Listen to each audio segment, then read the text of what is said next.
Morning everybody, welcome to another day with us on the farm here at JSH Rabbits.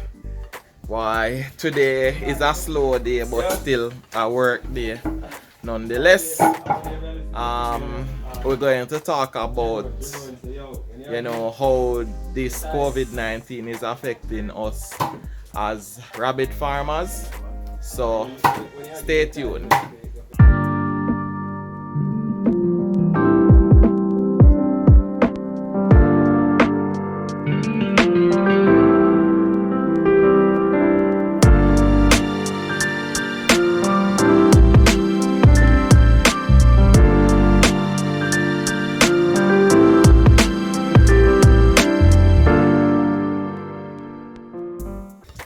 We're back. Oh, I'm not showing you. You soon get your video live. Yes, so we're back on the farm, and as I said earlier, we're going to talk a little bit about how the COVID-19 pandemic has affected us as rabbit farmers. So see, we're here. We see Samuel over here. Yeah, man. Peace out, everybody. Peace out. Yeah. So we're just shooting a quick video.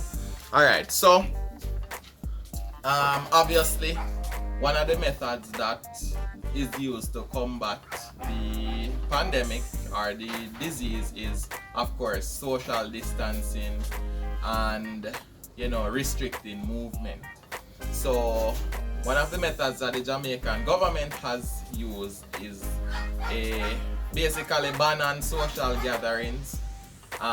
They've limited the number of persons that can congregate in a particular area or in a particular building. At one point it was a maximum of 20 persons, excluding like the workers and so forth, and now they've reduced it to 10.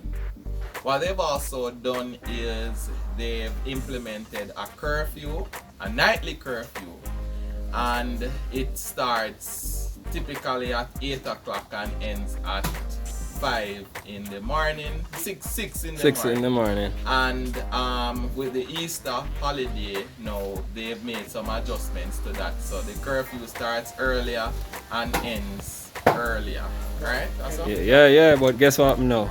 Let me check your time to see if I have to go. No, I'm not timing. Tuesday now, it will be adjusted again to different hours. But point is, nightly curfew. Anyway, naturally, based on the measures that they've implemented to try and curb the spread of the disease in the country, it will affect us, or it has been affecting us as business persons significantly. So it's affecting everybody, including us. And we'll get more into details of how. Basically, the main way the pandemic has affected us is basically a drop in sales. No, it's not a drop. Elimination. An elimination of sales, which basically affects the bottom line. So with no funds coming in, you know that you have to be digging into your savings or your cash flow. So unless you have a significant amount of cash flow, with live animals, they have to be fed and all of that just the same. So it's basically digging into our working capital or non-existent working capital. Exactly. Which is a mistake on our part. Yeah. Ideally speaking, you should have at least 6 months. That's what the professionals say, but for us, after this 1 year, you should have at least some money to run your operation for at least 6 months, to offset any shocks that you might have in business. However, despite that, we have to do something in order to limit the effect, and here are some of the things that we've actually done. There are 3 main things we've done to actually improve our standing, so to speak, or to help us combat the effect of the COVID-19 on our operation. What are those, Morrison? Switch around the camera this side. It's looking at Oh, you. oh, sorry, I didn't know. It's looking All at right, you. One, we went through and we culled some of our doors. What we did is that we looked at the performance of these doors throughout the year to see what they were doing, the numbers that they were producing, and if it would be a wise decision to keep them, especially at a time like this. So based on that now, we just went through and just cut down the number of breeding doors so that we can save and feed, because if we don't have the money to buy enough feed, we can't keep the underperforming rabbits. So that is the first thing that we did, and we did that already from when? Last week or Yeah, so? something like man, last week. Currently, we're looking into other ways where we can always supplement the feed. So we're trying to At a low at cost. a lower cost Yes. than what we normally Pay for the it. pellets. Yeah, so over the years we kind of give our rabbits are pellet fed throughout, straight. So now at a time like this we have to revise that and see if we could cut down on that. If we have to go bush, we'll just go bush. But something has to be done where we can cut down on the cost for feed. We started to give them some coconut husk, and Orion will speak to you about the supplementing of the feed, because Based on what is going on, we're actually trying some methods to supplement the feed, and this is one of the things that we came up with, utilizing the coconut husk. And so far the two that we've tried it with, they are sort of gravitating to it. So we're gonna try and give the rest of the stock some of this. the next thing is breeding. We stop breeding. So we can't have the rabbits reproducing because we don't have the means to sell, neither do we have the thing there. The market to sell, neither do we have the means to feed. So we have to just cut off the breeding. So that's how we at JSH basically trying to survive the COVID phase.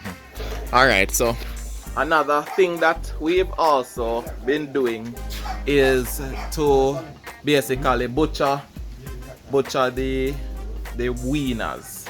When I say weaners, I mean the ones that are actually ready. So we typically keep our rabbits for a maximum of say 12 to 13 weeks. So, or as soon as they meet the weight criteria, which is about 5 pounds. So whichever comes first, either the time or they meet the weight. So what we've tried to do also is just try to butcher everybody that is ready, so to speak, or who has met the weight. Electricity currently is cheaper than feed. So once they are ready, we actually butcher them and package them and refrigerate them. So that's another one of the ways that we are implementing in order to combat the effects of COVID-19. Orion, I recorded Debbie. We're on the farm. We're on the farm. Debbie, you are recording me or Debbie a view you. Hi Debbie Debs. Yeah man. Me turn you up, Debbie. Nobody. Yes, I see him. Oh, my mask. No, none of that right now. Me and Nazaro, so no mask. No mask for me. Yes, I laugh after me ugly mask. Right now with me ugly mask. Yes. Ugly mask is better than no mask.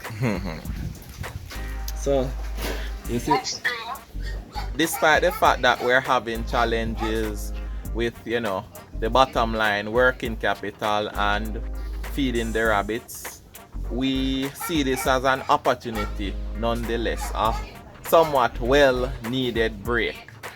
Not a break in income, but break in the workload, because trust me, to maintain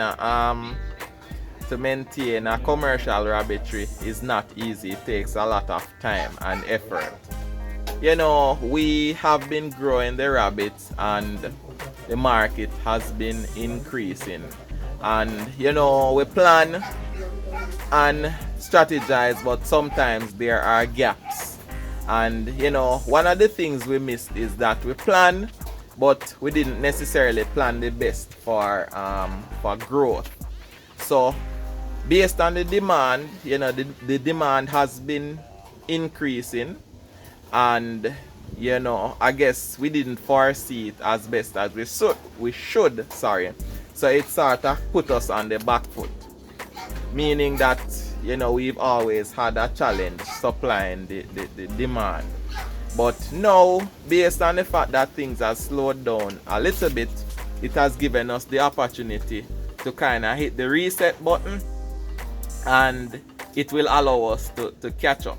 So despite the fact that this is sort of bad, it's sort of good also. I don't know about the sort of good bad. but it's still an opportunity. So with every catastrophe, or every, what do you call it now? Give me a word for it now. Setback. Every setback, there's always some amount of opportunity right there for you. So you just have to look for it. And right now we look, and I think we find it. So yeah, we're going to work on that. Yeah. And I'm going to encourage every other farmer out there to, you know, not just look at the negatives that are happening right now.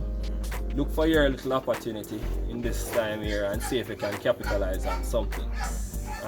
For us, it caught us at a bad time, to be honest, because we were focused on growing the business, because we're always on the back foot, as you would say, always having difficulty supplying the market. So we're always trying to catch up, but nobody expected COVID to come in, else we'd have had some money put aside. But we were just pushing to get to our target, and you know, we just tunnel vision on that. So COVID caught us off guard. Yeah. But you know, it's all a learning process for us. So we learn from that, and at the same time we find an opportunity. So it basically provides another opportunity to find, you know, creative ways of utilizing the meat. yeah. It also gives an opportunity to be somewhat secure as it relates to food, because there may come a time where food is actually short. Yeah. So we're not going to experience that. We're going to have we're never going to always there, if you understand what we mean. Yes, so this provides an opportunity to do some other little things in terms of experimenting with the dishes and food security.